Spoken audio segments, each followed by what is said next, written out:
بسم اللہ الرحمن الرحیم۔ مہمان کا رزق ایک سچا واقعہ۔ میرے عزیز دوستو، بیان کیا جاتا ہے کہ کسی گاؤں میں ایک صاحب کا اپنی بیوی سے جھگڑا ہو گیا۔ ابھی جھگڑا ختم نہیں ہوا تھا کہ اسی اثناء میں ان کے گھر مہمان آ گیا۔ خاوند نے اسے اپنی بیٹھک میں بیٹھا دیا اور بیوی سے کہا کہ فلاں رشتہ دار مہمان آیا ہے، اس کے لیے کھانا بنا لو۔ وہ غصے میں تھی، کہنے لگی نہ تمہارے لیے کھانا ہے نہ تمہارے مہمان کے لیے۔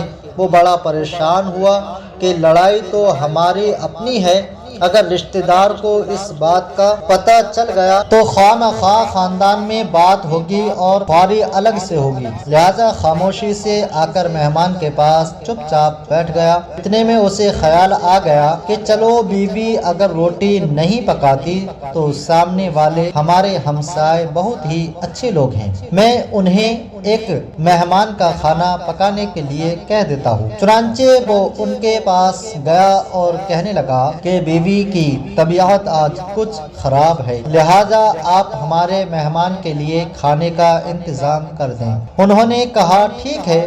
وہ مطمئن ہو کر مہمان کے پاس آ کر بیٹھ گیا کہ مہمان کو کم از کم کھانا تو مل جائے گا، جس سے میری عزت بھی بچ جائے گی۔ تھوڑی دیر کے بعد مہمان نے کہا کہ ذرا ٹھنڈا پانی تو لا دیجیے۔ وہ اٹھا کہ گھڑے کا ٹھنڈا پانی لاتا ہوں۔ اندر گیا تو دیکھا کہ بیوی تو زاروں قطار رو رہی ہے۔ وہ بڑا حیران ہوا اور کہنے لگا کیا بات ہے؟ اس نے پہلے سے بھی زیادہ رونا شروع کر دیا۔ کہنے لگی بس مجھے معاف کر دیں۔ اس کے خاوند نے کہا کہ بتاؤ تو صحیح، آخر تمہارے رونے کی وجہ کیا ہے؟ تم ایسے کیوں رو رہی ہو؟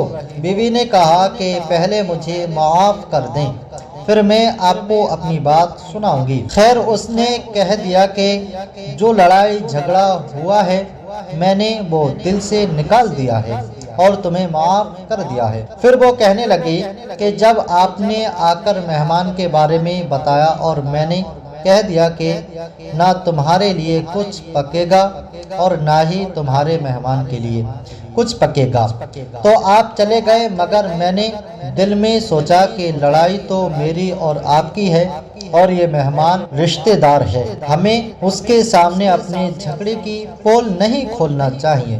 چنانچہ میں اٹھی کہ کھانا بناتی ہوں۔ جب میں باورچی خانے میں گئی تو میں نے دیکھا کہ جس بوری میں ہمارا آٹا پڑا ہوتا ہے، ایک سفید لباس شخص اس بوری میں سے آٹا نکال رہا ہے۔ میں یہ منظر دیکھ کر سہم سی گئی۔ وہ مجھے کہنے لگے کہ اے خاتون، پریشان نہ ہو، یہ تمہارے مہمان کا حصہ تھا جو تمہارے آٹے میں شامل تھا۔ اب چونکہ یہ ہمسائے کے گھر میں پکنا ہے، اسی لیے وہی آٹا لینے کے لیے میں یہاں آیا ہوں۔ اس واقعے سے ثابت ہوتا ہے کہ مہمان بعد میں آتا ہے، جبکہ اللہ تعالیٰ اس کا رزق پہلے بھیج دیتا ہے۔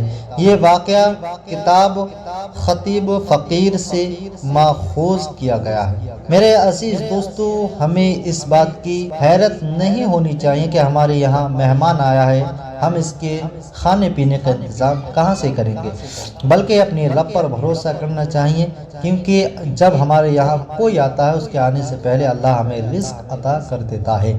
تو اللہ تبارک و تعالیٰ سے دعا ہے کہ ہمیں اپنے گھر آنے والے مہمانوں کی عزت کرنے کی توفیق عطا فرمائے۔ اللہ تبارک و تعالیٰ سے دعا ہے کہ ہمیں ایک دوسرے کے ساتھ محبت سے رہنے کی توفیق عطا فرمائے۔ آمین یا بجاہ النبی، آمین یا رب العالمین۔ میرے عزیز دوستو، اگر ویڈیو اچھی لگی ہے تو چینل کو سبسکرائب کریں، کمنٹ کر کے ہمیں بتائیں کہ آپ کو یہ ویڈیو کیسی لگی ہے۔ تب تک کے لیے اللہ حافظ۔